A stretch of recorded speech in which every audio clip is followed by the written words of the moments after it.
and having a team that takes pride in getting things like that? Yeah, I mean, all the defensive stuff added up tonight.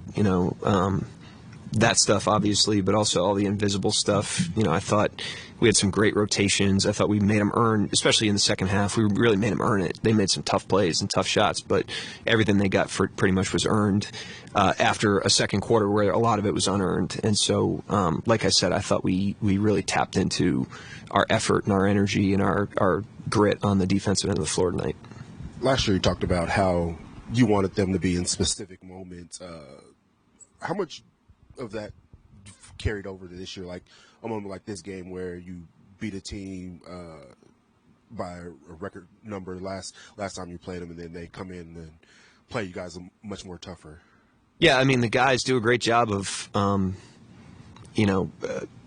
tapping into what the challenges are, and every game presents challenges. There's no such thing as an easy game in the NBA, and the guys do a great job of internalizing that and getting themselves ready to play.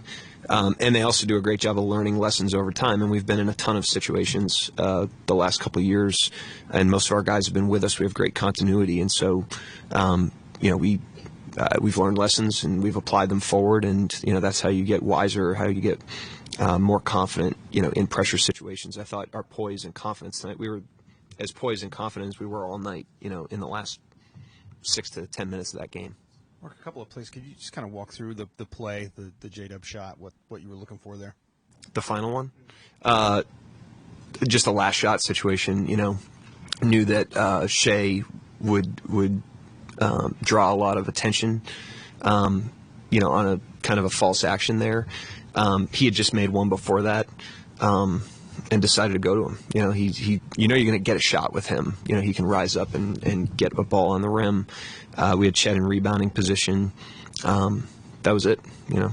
Like I said, I thought he was really engaged in the game, and so that was why I went to him. And then on the last play, your point guard or whatever position you want to call him jumps up and steals the lob on that last play. What did you see there? Yeah, I mean, we know that's something they could go to. Tough situation, what you do with Chet on that one, whether you put him on the ball or whether you put him at the rim. With 2 seconds, they could get a catch and shoot. We opted to put him on the ball. Did the same thing in the Milwaukee game last year. We fouled Lopez in that same situation. So I thought good discipline to get everything switched. We switched everything before it came in. The guys are the people that deserve the most credit of the guys because they're the ones that are sweating.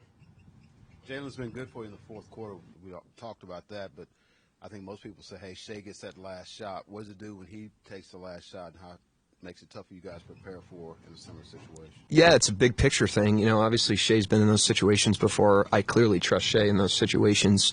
Like I said, I thought we could use him on that play to draw some attention away from Jalen. Jalen had just made one. Chet had the shot in Golden State. We've gone to Jalen other times in those situations. In the last minute of games, Denver on the road was one where he ended up in a 2-for-1 situation, getting one for us. So, I think establishing multiple threats and being a team that's dynamic, we don't want to be a team that is predictable and a team that is easy to prepare for. And we want our opponents to have to account for all of our players based on their strengths. And, Jalen's clearly shown the ability to create his own shot. And so we're willing to use him in those situations. Also, I know you got San Antonio tomorrow night, rivalry week, they call it on TV. And they'll make a big deal about Chet and Wemby playing against each other.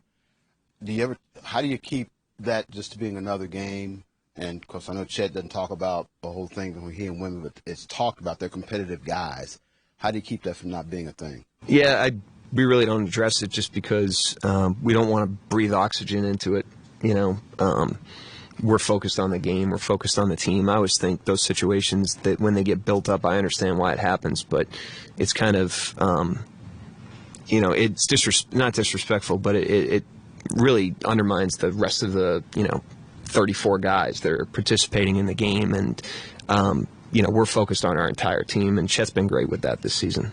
You guys were down 3 with 30 seconds left and elected to go for 2. Is there sort of a line of demarcation or philosophy on when to extend the game with 2 or when to go for the 3?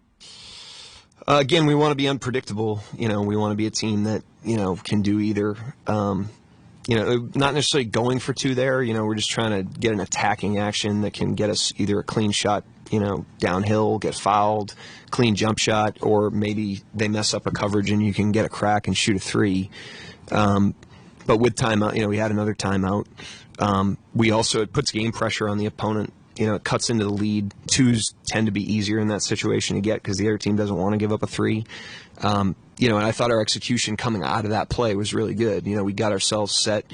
We got matched. We set two different traps, forced a double dribble, got the ball back without having to foul. And it's hard, when that team's got the ball with, I think it was a 1 second differential. They got it with 26 seconds. They're going to have to play against pressure for 24 seconds, 25. We'd foul before that. Probably 20 seconds of pressure, which is not easy to do. And so it puts game pressure on the opponent. We had a similar one with these guys last year. I think the game Shea hit the shot. There was a turnover in the backcourt, just, similar situation where we're just settled down trying to get a stop. So it's different every night. We'll go for three sometimes, but tonight decided to try to get downhill. Coach, you mentioned that Jalen had hit a mid-range pull-up there earlier in the game. He had also missed, I think, 3 of them earlier in the game. So what was your confidence level just from this game perspective of him taking that exact shot? Yeah, it's not like a hot hand thing. Like I say,